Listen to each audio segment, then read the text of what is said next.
Hi YouTube, it's time for apples. I went to the orchard Saturday, I guess, and got apples. And one of the things that we got was this giant bag of what they call deer apples. I don't know if you can tell just how big that is, but it's a huge bag. Now, I had never heard of deer apples until last year. My husband went to the orchard with me, and while we were there, he asked for deer apples. When we got them home, I looked at them and I said, "Deer apples? Wait a second, I'm picking through those. There's a lot of good apples in there."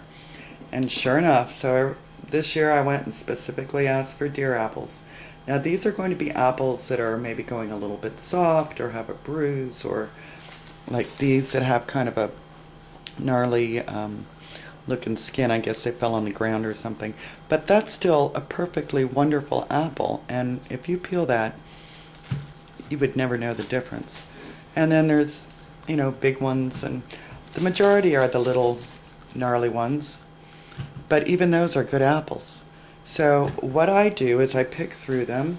The big ones, typically the big ones are going a little soft. So I peel them and use my little whirly twirly peeler, which peels and slices them, and I stick them in the dehydrator.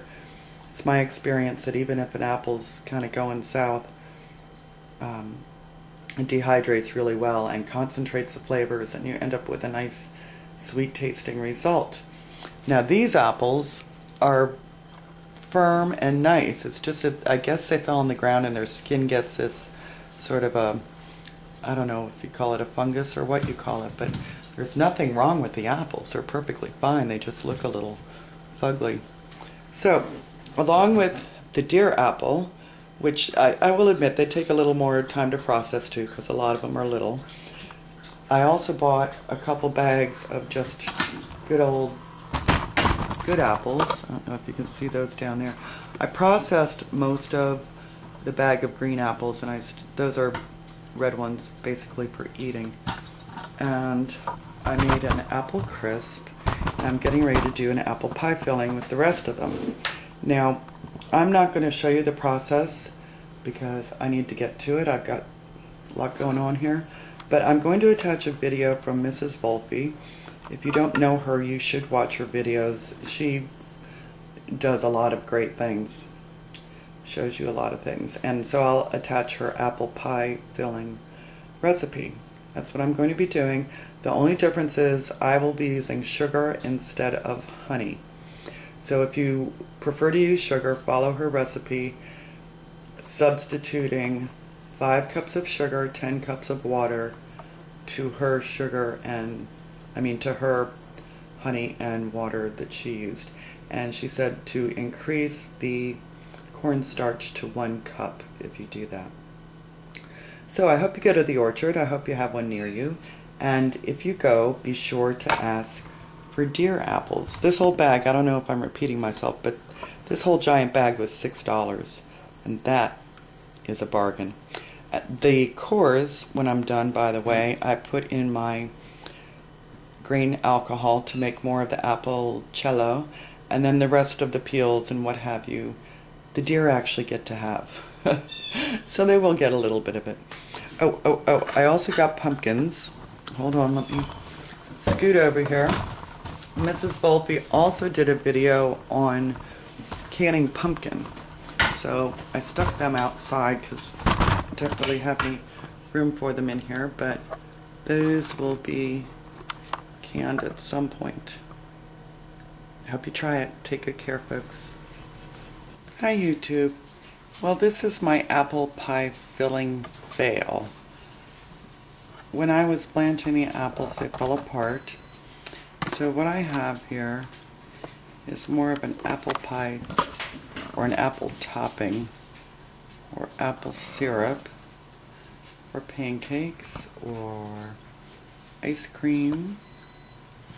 Anyway, nothing in a failure but a try. So I don't know what to do about this, if I need to use a different kind of apple, although they were the green cooking kind, or if I need to blanch it in batches so that it comes to a boil more quickly. I don't know, but it's not really a failure, it's just not apple pie filling. Okay, so I'm done with Apple Fest for now. I have 8 pints of applesauce, which you can see is chunky, and I have a story there, plus a little bit for later. I have 1, 2, 3, 4, 5. I had 6 quarts of the apple pie filling. One of them didn't seal, so we've been eating that. And by the way, it's kind of humorous. Well, not really, but it's the way it goes. My apple pie filling broke apart miserably. I couldn't get my applesauce to break down for love or money, so it's really chunky. But we'll like it anyway. It's still going to be good. I have 3 quarts of dehydrated apples, and I have 3 half gallons of my apple cello working away. Plus, on top of that, we enjoyed some fresh apples with caramel sauce. Can't really see that, but maybe in another video I will show you how to make caramel sauce. And we have about 2 dozen apples left. And on top of it, we ate some. So, the fruit flies are going nuts in my house. Oh, another interesting thing is that the apple pie filling that broke down was from the quote-unquote good apples. The applesauce that I made was more of the deer apples, or the apples that were supposedly of lesser quality. If I had it to do over again, I would use the deer apples for the pie filling. So anyway, that's been the fun I've been having the last couple days. Take good care, folks.